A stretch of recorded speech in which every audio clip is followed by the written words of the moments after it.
Students, आज हम four vector formulation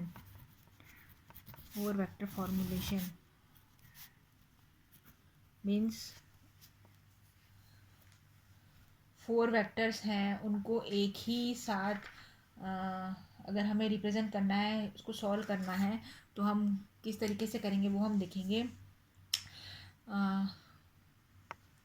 जो कार्टेशियन कोऑर्डिनेट सिस्टम है उसमें जब हम किसी पॉइंट को बताते हैं, ठीक है, किसी भी टी समय पर टी टाइम पे कार्टेशियन कोऑर्डिनेट सिस्टम में कोई पॉइंट को जब हम बताते हैं तो उसको एक्स वाई और जेड, वो पॉइंट की जो पोजीशन होती है, स्थिति होती है, वो एक्स वाई जेड से उसको हम बताते हैं 3 डायमेंशन स्पेस में, ठीक है। इसमें जो टाइम है, टाइम को 4th डायमेंशन के रूप में इंक्लूड कर सकते हैं। तो टाइम है उसको आई सी टी, इसको आयोटा बोलते हैं, आयोटा या आई बोल दो, iota I C T, iota C T ले सकते हैं समय को, और टाइम को जो है 4th कोऑर्डिनेट के रूप में उसको मानते हैं। इसमें जो सी है स्पीड ऑफ क्या है, लाइट है। अब जो पोजीशन हो गई पॉइंट की, उसको कैसे बताएंगे, एक्स वाई जेड आयोटा सी टी, इस तरीके से उसको बताएंगे। ये हो गई जो पॉइंट है उसकी स्थिति, और इसको कहा जाता है 4 डायमेंशनल स्पेस इसको कहा जाता है।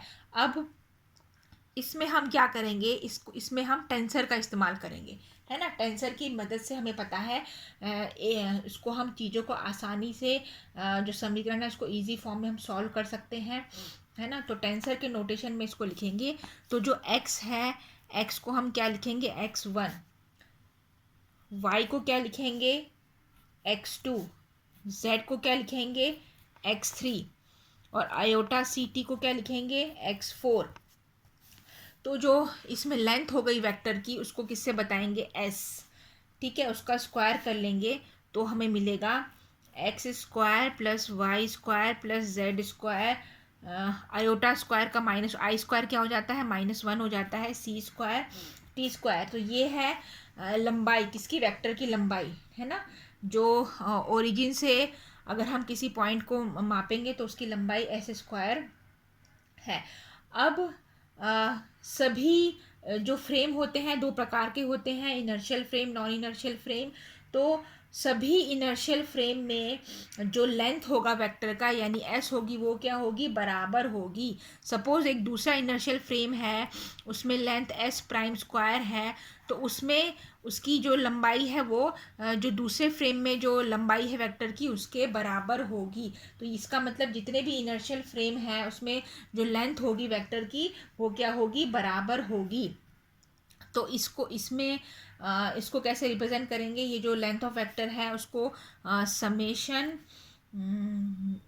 ये इसको ना हम क्या मान लेते हैं, एक्स म्यू। अच्छा, इसको पहले टेंसर के फॉर्म में लिख लेते हैं, है ना। टेंसर के फॉर्म में लिखेंगे तो x square is equal to, ये क्या हो जाएगा, x1 square plus x2 square plus x3 square, minus ये 4th है तो x4 का स्क्वायर, इससे ये प्लस हो जाएगा, है ना। तो इसको प्लस x4 का स्क्वायर, इस तरीके से इसको बता सकते हैं।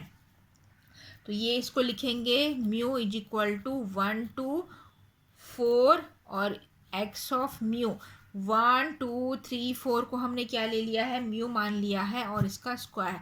तो 1 2 3 4 म्यू हो गए हैं, तो इनका समेशन ऑफ 1 2 3 4 म्यू, है ना, स्क्वायर।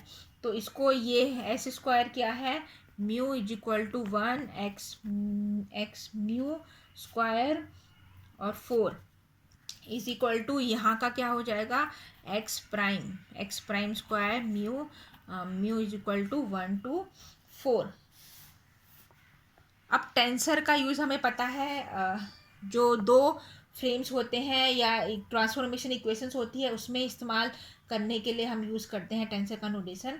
तो इसमें जो दोनों जो फ्रेम है एस, है ना, एस प्राइम और एस ये तो लेंथ है वेक्टर के, तो इसमें जो फ्रेम है, दो इनर्शियल फ्रेम, उनको आपस में, उनके कोऑर्डिनेट्स को आपस में रिलेट करने के लिए हम लॉरेंस ट्रांसफॉर्मेशन, ये जो चारों 4 कोऑर्डिनेट्स हैं, इनको आपस में दो फ्रेम्स में रिलेट करने के लिए हम लॉरेंस ट्रांसफॉर्मेशन इक्वेशन का इस्तेमाल करेंगे, उसको बताएंगे। तो लॉरेंस ट्रांसफॉर्मेशन इक्वेशन, तो इसमें पहले हम एक्स प्राइम को करते हैं। X prime is equal to, Lorentz transformation में क्या होता है, gamma x minus v of t, और इसमें लिख सकते हैं इसको गामा एक्स प्लस जो v है, v इसमें है, इसको लिखेंगे आई बीटा, माइनस वी क्या हो जाएगा, आई बीटा, और ये हो जाएगा t है, t हमें पता है I C T, T I C T है, और v है, v को आई बीटा, माइनस वी को ऐसे प्लस आई बीटा इस तरीके से लेना है। इसी तरीके से y प्राइम तो y होता है लॉरेंस में, और z प्राइम z होता है, और समय टाइम जो है I iota C T prime is equal to gamma iota C T minus iota B X, इस तरीके से। तो यहाँ पर जो बीटा है, बीटा आप सोच रहे होंगे क्या है, बीटा इसको है, beta is nothing but the v upon c, beta इसमें क्या है, v अपॉन सी, और जो गामा है, gamma is equal to 1/√1 minus beta square, तो ये इसकी वैल्यू है इसमें। तो ये लॉरेंस ट्रांसफॉर्मेशन है। अब इसको हम क्या करेंगे, टेंसर के फॉर्म में इसको हम लिखेंगे, टेंसर के नोटेशन में, साइन में इसको हम लिखेंगे। तो टेंसर के साइन में लिखेंगे तो पहले फर्स्ट जो इक्वेशन है ये हो जाएगी x1 prime is equal to gamma, ये हो जाएगा x1 प्लस, यहाँ पर x1 प्लस आई बीटा, और ये फोर्थ है, फोर्थ क्वाड्रेंट है ना टाइम का, तो x4, इस तरीके से। वैसे ही जो y प्राइम है वो है x2 prime is equal to x2, और ये है x3 prime is equal to x3, और ये है x4 prime is equal to gamma minus I, इसलिए इसका टॉपिक का नाम है 4 वेक्टर फॉर्मूलेशन, है ना, 4 वेक्टर फॉर्मूलेशन। तो उसका फॉर्मूलेशन हम कर रहे हैं, उसको टेंसर के फॉर्म में हम लिख रहे हैं। अब देखो ये जो है, इसको हम टेंसर, इसको हम कैसे सॉल्व करते हैं, पहले उसको टेंसर में कन्वर्ट करते हैं इक्वेशन को टेंसर नोटेशन में, फिर उसको मैट्रिक्स में हम लिखते हैं।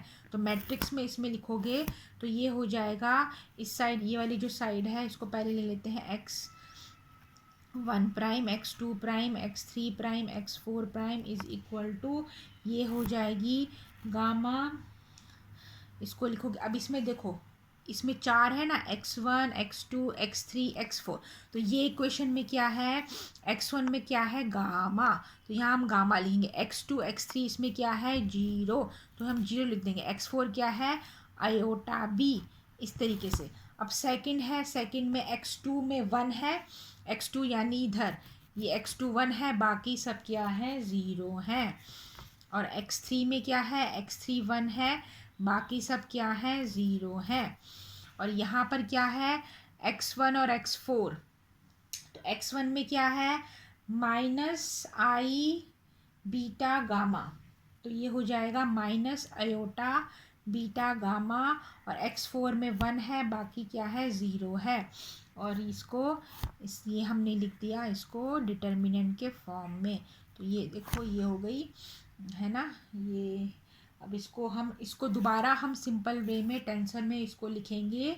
सो ये हो जाएगा, इसको ऐसे लिख देंगे, जो x1 prime, x2 prime, x3 prime, x4 prime थी वो हो जाएगी, उसको हम लिख देंगे x mu prime, mu is equal to 1 to 4, और जो गामा 0 0 वाली जो इक्वेशन थी वो हो जाएगी a म्यू v, है ना, जहाँ म्यू है इज इक्वल टू 1 to 4, और x 1 2 3 4 हो जाएगा x न्यू, तो इसमें म्यू हो जाएगा 1 2 3 4, इस तरीके से।